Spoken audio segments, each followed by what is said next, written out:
जय Sai Ram everyone, welcome to बंदे हैं हम साई के। मेरे पास ये अनुभव आया और मैंने सोचा मैं इसे इंस्टेंट ही रिकॉर्ड करूं।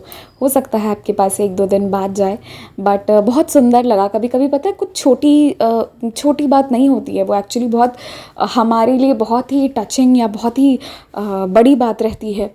देखिए, ये बात है ना कि जब आप बाबा से प्यार करते हैं तो फिर एक्चुअली जब बाबा ही आपके लाइफ में आते हैं ना, तो ऐसा हो जाता है कि आपकी लाइफ में ना बहुत पॉजिटिविटी आने लग जाएगी। और ऐसा हो जाएगा कि तब आप जो विपरीत परिस्थितियों में आप जो नज़रिया रखते थे अपने प्रॉब्लम्स के लिए, वो बदल जाएगा। आपको चीज़ें आसान लगेंगी। क्योंकि ये होता है ना कि हम पहले कैसे होता था कि हम भविष्य काल की चिंता करते रहते हैं, बहुत लोगों का होगा। लेकिन वंस बाबा एंटर्स इनटू लाइफ तो कल की क्या आज के 2 घंटे बाद की भी चिंता नहीं रहती है। कैसे होगा? बाबा रास्ता निकालेंगे। क्या होगा? बाबा समझेंगे। तो इसी से जुड़ी मतलब ये चीज़ ना बाबा के आने के बाद होती है। और मतलब इससे जुड़ी एक बात और कहती हूँ कि ये हो जाता है ना कि हम हर बड़ी बात पे हम बाबा पे आश्रित होने लगते हैं। और वही तो बाबा चाहते हैं कि मैं हूँ तो तुम चिंता छोड़ दो। जस्ट ही यही है कि बस बाबा पे छोड़ दो और जो अपना काम है उतना करो, बाकी वो संभालने के लिए बैठे हैं। तो ये जो डिवोटी है ना, ये बाबा को पर डे मॉर्निंग में 9 AM तक भोग लगा देती हैं। ये इनका एक बहुत अच्छा सेवा है। I must appreciate this. और होना चाहिए, किसी न किसी फॉर्म में हमें सेवा करते रहना चाहिए। क्योंकि हम जितनी देर सेवा कर रहे हैं ना, तो कहीं ना कहीं उतनी देर हम बाबा को ज़्यादा उस वक्त बाबा की आराधना कर रहे हैं या हम बाबा से मिल रहे हैं। चाहे आप मंथ में एक ही दिन साईं मंदिर जाइए, पर जाइए ज़रूर। चाहे आप मंथ में एक ही बार साई आरती करी, पर करिए ज़रूर। तो ये ना हमेशा यही चीज़ करती थी। अब क्योंकि ये एक लेडी हैं तो कभी कभी ऐसा होता है कि हम पूजा नहीं भी कर सकते हैं, ड्यू टू क्योंकि उस वक्त टच नहीं करना रहता है। तो सबके घर का अलग अलग रिचुअल है, बट एक ओवरऑल इन जनरल यही होता है। तो फिर उस दौरान जब वो पूजा रूम एंटर नहीं कर सकती थी, तो भोग तो लग गया, पर वो तो बना दिया इन्होंने। पर इन्हें ये समझ में नहीं आया कि मैं इस भोग को बाबा आपको चढ़ाऊँ कैसे। बच्चे जो हैं वो 2 बजे स्कूल से आएंगे, कोई है नहीं, और सुबह 9 बजे तक बाबा का नाश्ता लग जाता है। आज कैसे होगा बाबा नाश्ता आपका? तो इनके मन में यही विचार था, यही सब कुछ ये सोच रही थी। एंड उसी दौरान होता ये है कि इनके घर पर जो एसी रिपेयर होना था, वो रिपेयर करने वाले लोग आ जाते हैं। अब भोग कैसे चढ़ाऊँ और एसी रिपेयर की बात दोनों इररिलेवेंट है कि ये एक साथ कैसे जुड़ गया, पर देखिए कैसे बाबा कड़ी जोड़े। वो जो एसी रिपेयर करने वाले आए थे आपके घर पर, आमतौर पर कोई भी मैकेनिक, कोई भी रिपेयर करने वाले भैया आते होंगे तो ज़्यादा से ज़्यादा अगर आपसे कुछ मांगा तो वो 1 गिलास पानी मांगेंगे, उससे ज़्यादा कुछ नहीं मांगते। इनके पास आकर वो कहते हैं कि दीदी आपके घर पे कोई भी खाना है तो आप प्लीज़ मुझे दे दीजिए। एक्चुअली मुझे दवा खाना है, चाहे एक रोटी है आप मुझे वो भी दे दीजिए, और मैं बाहर का नहीं खा सकता, मुझे एलर्जी है जिसके कारण मैं नहीं खा पाऊँगा बाहर का। And you will not believe it, ये फिर ना वो जो बाबा के लिए इन्होंने रखा था, वही इनके घर पे तो उस वक्त वही नाश्ता बच रहा था जो बाबा को भोग लगाना था, जो लग नहीं पा रहा था। और वो जो भोग था वो उन्होंने स्वीकार कर लिया। ठीक है, तो इस तरह से बाबा को भोग कैसे लगा, अब आप ये समझिएगा कि जब हम किसी भूखे को खाना खिलाते हैं तो वो जो भोग है उसे बाबा स्वीकार करते हैं। जब किसी के तन पर कपड़ा रखकर हम ढकते हैं तो वो बाबा स्वीकार कर रहे होते हैं। तो जब आप किसी भूखे इंसान को खाना खिला रहे हैं तो ये समझिए कि साईं उसे स्वीकार कर रहे हैं। तो इन्हें फिर इतना अच्छा लगा ना कि देखो, मैं भोग लगाना चाह रही थी बाबा के पास, और उस भोग का असली हकदार जो होता, जिसे उसकी सबसे ज़्यादा ज़रूरत थी, उसे बाबा कहीं और नहीं, मेरे घर पर ही भेज दिए। मतलब इन्हें कहीं जाना नहीं पड़ा, किसी को देना नहीं पड़ा, क्योंकि वो बाबा का हिस्सा था, या कुछ भी नहीं करना पड़ा। ऑलरेडी बाबा किसी को भेज दिया एंड 1 to 1 उसने मांगा और इन्होंने दे भी दिया। और आम तौर पर जब एसी रिपेयर वाले भैया आते, देखिए वैसे तो ये बात छोटी है अगर आप ऐसे सोचेंगे तो, लेकिन अगर आप ध्यान से सोचें तो ये बहुत बड़ी बात है। क्योंकि ना एसी रिपेयर वाले भैया हों या कोई भी हो, वो आपसे फेवर मांगने में डरते हैं, क्योंकि उन्हें इस बात का डर रहता है कि कहीं मेरी रेटिंग्स ख़राब नहीं हो जाए, मैं अगर थोड़ा भी मिसबिहेव करूँगा तो कहीं वो 1 स्टार 2 स्टार ना कर दे या कुछ बुरे कमेंट्स ना कर दे, क्योंकि उनकी रेटिंग्स पर ही उनकी नौकरी बहुत ज़्यादा टिकी रहती है। तो इस बात का उन्हें डर रहता है। वो मैम मैम मैम मैम करते रहते हैं, और जाने के पहले मैम प्लीज़ अच्छी रेटिंग दीजिएगा। ये आपने नोटिस किया होगा, आमतौर पर ऐसा होता है। और एक बात कहूँगी कि एज़ अ ह्यूमन बीइंग हमें भी, अगर उसने थोड़ा बहुत, चलिए कभी कभी इंसान है, थक गया, ऊपर नीचे हो भी जाता है कभी कुछ, अगर बहुत ज़्यादा कोई ऐसा सीरियस इशू नहीं है, तो अगर हमारे मन के हिसाब से सब कुछ नहीं भी हो रहा है, फिर भी अगर हो रहा है, तो हमें भी किसी की रेटिंग्स ख़राब नहीं करनी चाहिए। इस बात का हमें भी ध्यान रखना चाहिए, क्योंकि किसी की थाली से रोटी छीनना गलत बात होती है ना। तो थोड़ा सा हमें भी एडजस्ट करना चाहिए। और इनके साथ जो हुआ, ये लीला सुनकर ना मुझे मतलब एक बाबा वाला टच, एक बाबा वाली ना वाइब याद आ गई। क्योंकि अक्सर ऐसा होता है कि मतलब आपको, आई डोंट रिमेंबर, ये चीज़ सबको याद भी नहीं होगी क्योंकि ये बहुत पुरानी बात है। एक बार बारिश का मौसम था और ऐसे ही मैं भी सोच रही थी कि अरे आज इतना सारा भोग तो बनवा लिए हो बाबा, मंदिर नहीं जा पाऊँगी और ऑटो से तो नहीं आ पाऊँगी, बहुत बारिश हो रही है।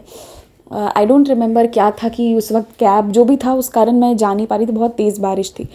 और उस वक्त बाबा किसी को हमारे ही घर पर भेज दिए थे, वो जो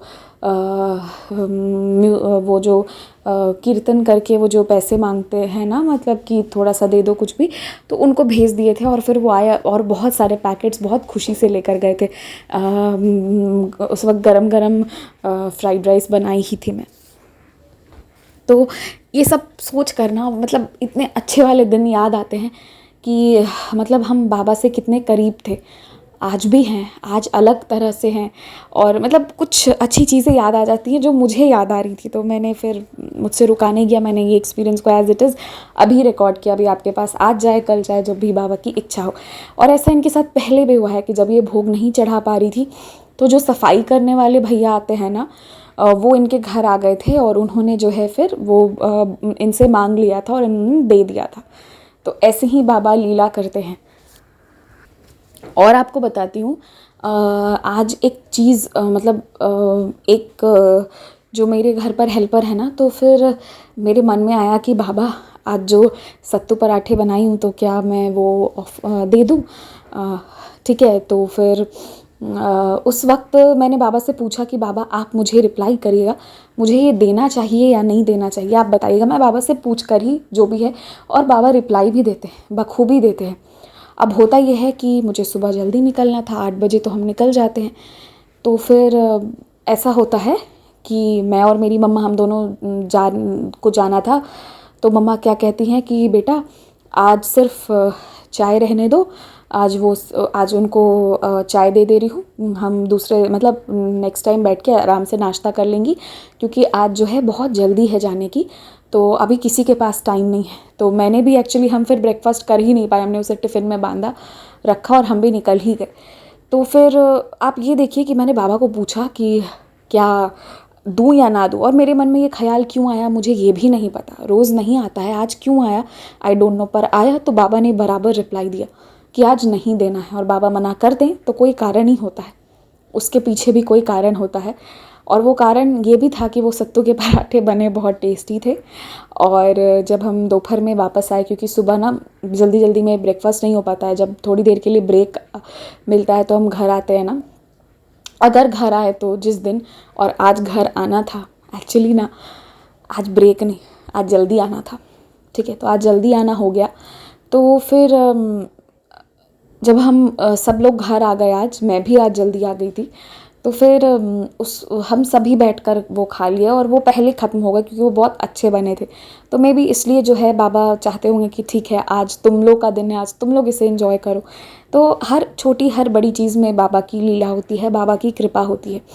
बहुत बड़े बड़े एक्सपीरियंसेस सुनाए हैं बाबा की ही कृपा से, बाबा के आशीर्वाद से। पर कभी कभी छोटे एक्सपीरियंसेस भी सुनाती हूँ, ये बहुत ज़रूरी भी है सुनना आपके, हमारे सबके लिए।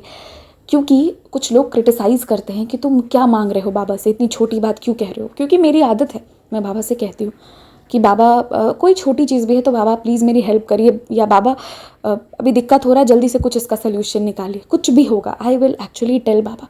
एंड ये होता है, कहीं ना कहीं से उस प्रॉब्लम का सोल्यूशन तुरंत आ जाता है। एक दिन मुझे याद है, रात हो गया था, कैब बुक नहीं हो रहा था, और मुझे लगा कि बाबा मैं अभी क्या होगा, बिकॉज़ मैं कार लेके नहीं गई थी। तो फिर उसके बाद क्या होता है कि मैं जैसे ही बाहर निकली, मुझे वहाँ पर ऑटो मिल गया और मैं उसमें बैठ के आ गई। और आ गई, और जब मैं घर पहुंच गई तो फिर वहाँ पर बुकिंग उन्होंने एक्सेप्ट की थी।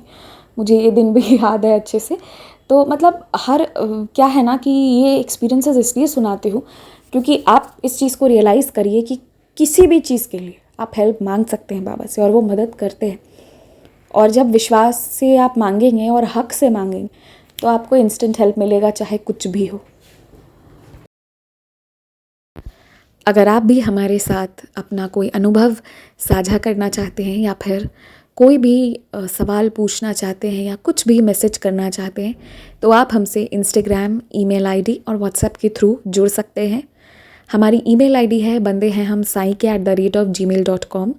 स्क्रीन पर ईमेल आईडी मेंशन की गई है। आप सबसे ये रिक्वेस्ट है कि काइंडली करेक्ट स्पेलिंग चेक कर लें। हमारी ईमेल आईडी में बंदे हैं हम में डबल ए है। प्लीज़ करेक्ट स्पेलिंग पर मेल करें, वरना आप किसी और जगह भेज देंगे एंड वो हम तक नहीं पहुंच पाएगी। ऑल्सो अगर आप हमें मेल करते हैं तो विदिन 5 डेज़ आपको रिप्लाई भी दे दिया जाता है। अगर उस दौरान रिप्लाई नहीं आता है तो काइंडली करेक्ट आईडी पर वापस मेल भेजें। अगर आप व्हाट्सएप के माध्यम से जुड़ना चाहते हैं तो हमारा व्हाट्सएप नंबर है 6206008273। आप सबसे रिक्वेस्ट है कि प्लीज़ मैसेज करें, और ऑडियो भी आप भेज सकते हैं, पर कृपया कॉल ना करें। कॉल पिक नहीं की जाएगी और ना ही कॉल पर बात करने का रिक्वेस्ट डालें। आप अपने मैसेज भेज दें, आपको हम अपने टाइम के हिसाब से रिप्लाई कर देंगे। आप चाहें तो इंस्टाग्राम के थ्रू भी हमारे साथ कनेक्ट हो सकते हैं, साई चिल्ड्रन के माध्यम से, जिसका स्क्रीनशॉट्स आपकी स्क्रीन पर शो हो रहा होगा। इसके थ्रू आप इंस्टाग्राम पर जुड़कर भी अपने अनुभव, अपने क्वेश्चंस कुछ भी हों शेयर कर सकते हैं। जो भी है, आप अपनी भावनाओं को ज़रूर शेयर करें। एंड बस Jai Sai Ram, stay blessed, take care. बाबा आपको बहुत सी खुशियाँ दें।